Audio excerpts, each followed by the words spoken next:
Hey guys, welcome and thank you for joining me today.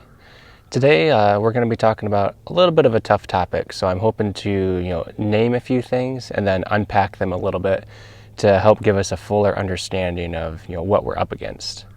So today I'm going to mention a few different types of abuse, and this is typically a heavy topic, but I'm hoping to shed some light on it and unpack it in a way that just helps you become a little bit more aware of what abuse is, what different kinds of abuse there are, and a little bit about how to spot it and how to recognize it. So first off, there's emotional abuse, which is often unrecognized and often goes underneath the radar. And there's also physical abuse, which is what people typically think of, because there's usually scratches or bruises or something along those lines that show that somebody is being abused.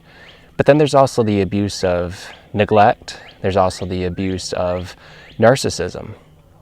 So first I want to focus a little bit on physical abuse. This is the most obvious of all of them. And physical abuse is fairly easy to recognize because obviously somebody is being physically harmed and physically hurt. So if somebody shows up with bruises or black eyes or maybe a broken tooth or a split lip or just odd physical marks on their body, it might be a good idea to, in a very calm, very gentle way, just kind of ask them about it, and not pry, but just ask them, I see this on your body. What is that? Or just, how did you get that scratch or that cut? Or, something that's easy to handle, something that's not so condemning, like, wow, how'd you get that black eye? Were you in a fight? Not something like that, but just something that, brings to the attention of the person who is being physically abused that something is noticeable, and you're curious, and you're also wanting to help the person. You're forming a connection with the person that opens them up to being able to share with you that they're being physically abused, because physical abuse is something not many people actually divulge. It's not something that they usually actively seek help on, and this is due to many factors, but probably first and foremost that I have seen and noticed is they're just scared of the repercussions. Is the physical abuser going to do something worse next time if they find out that the person went for help? Or is nothing going to be done, and then is the person who's being abused going to have their hopes, dashed, just not realized? Or are they going to be rejected, just like their abuser is rejecting them? There's lots of different factors that tie into that, but I wanted to touch on that briefly. And then I want to touch on neglect. The abuse of neglect is a little bit harder to see, and it's a little bit harder to recognize, if you were abused as a child by neglect, or if you were neglected by, say, a significant other or a spouse, or, something along those lines. And neglect really, at its core, it keeps individuals from receiving the tools that they need. It keeps people from receiving the insights and some of the knowledge and understanding that they need, not only for the everyday functions of life, but also for the functions of relationship and emotional and mental health. It really more so acts like throwing salt on something growing, a plant. You throw salt on a plant and it slowly kills it. Neglect is kind of the same way, in that neglect is not actively doing something, but it's not doing something or not doing things that should be done. And this might look like, physical neglect, as far as maybe a parent doesn't give a child food, or doesn't allow them the sleep they need, doesn't provide them with a bed, or, something like that. Or it could be, here in America, could be a parent doesn't supply their child with a properly fitted child seat. And it might also look like just a parent who's always working, always gone away from their kids. And I don't want to condemn anybody here. And I'm not saying that, if both parents are working, then there's neglect happening. That's not always the case. But if one parent is just chronically always, outside the home, always off doing something else, rather spend time with friends than with their family, that can be neglect. And I would say that young children, small children, they would feel this much sooner and much more deeply than an older child or, a significant other or a spouse. The parents can justify it all they want, but does that child still feel neglected? That's something that the parents have to ask themselves. And then we can also look at emotional abuse. Emotional abuse could be super visible, such as verbal abuse. It could be constantly down or degrading and just beating somebody down with words. It could be a lot more hidden, and it could be a snarky remark or a sarcastic remark that is kind of like a compliment, but then at the end of the remark, it just tears the person down. And this might be something like, well, you're so good at that, I don't know why you can't get a job. That's really a put down. That's verbal and emotional abuse. Anytime that we're not building somebody up, anytime that we're not showing acceptance, anytime that we're not being whole and healthy, and I'm not saying every time that sarcasm is used, it's emotional abuse, but it's just when this stuff happens over and over again, like if I did it to somebody, then that's emotional abuse. If somebody did it to me, they constantly beat me down, constantly degraded me, constantly told me I'm not good enough, constantly told me, you need to change just because you're completely the problem, that's emotional abuse. But instead, what needs to happen is there needs to be a healthy sharing of the responsibilities that constitute the problem. Just like we talked about owning a problem, well, the way that you kind of go around and resolve emotional abuse is you have two people or everybody in the relationship that owns their part of whatever's going on, whether it's something good or whether it's something negative.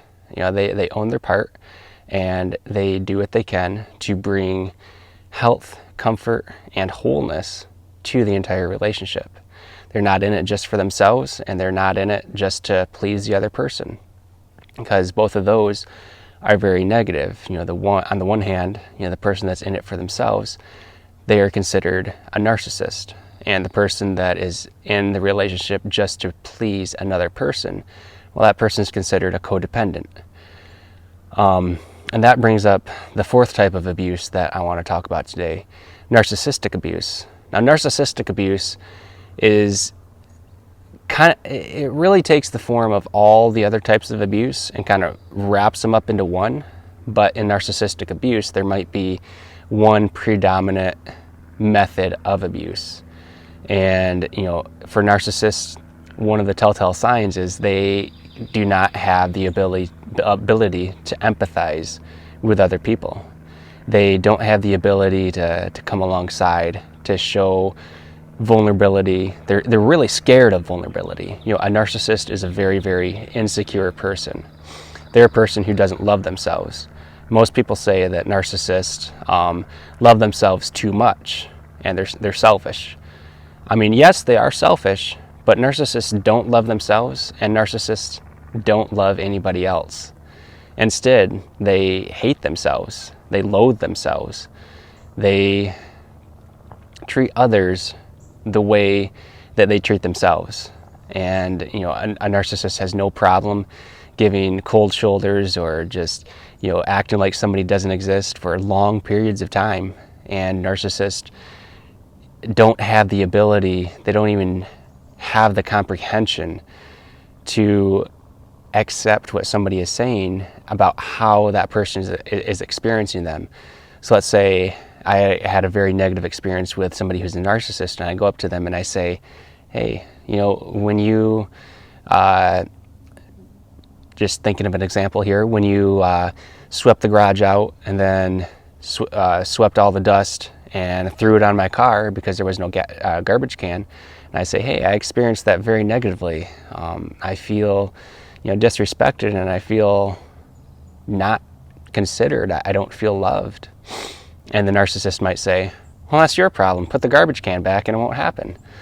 There's no empathy. There's no ability to say, yeah, I was wrong. I shouldn't have done that. I was mad at you because the garbage can wasn't there. I blamed you for taking the garbage can and I threw it all over your car. That's just a inability to accept that I have a problem and that they were part of the problem. Something you might hear a narcissist say, and they might say this over and over and over again, is, hey, I'm perfect. I don't have anything I need to change. You're the problem. You need to change. And that doesn't correlate with whole healthy relationships, because a narcissist isn't capable of having whole healthy relationships.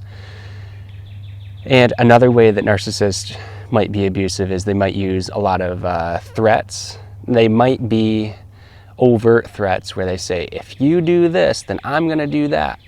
Like, just for an example, an overt threat might be, if you park your car right in front of the door again, I'm going to divorce you, or whatever. If you leave your underwear on the floor again, I'm going to divorce you. Something like that. And they might also use a lot of covert threats. This might look like, well, when you do that, I feel like I want to go drive my car into the lake and kill myself.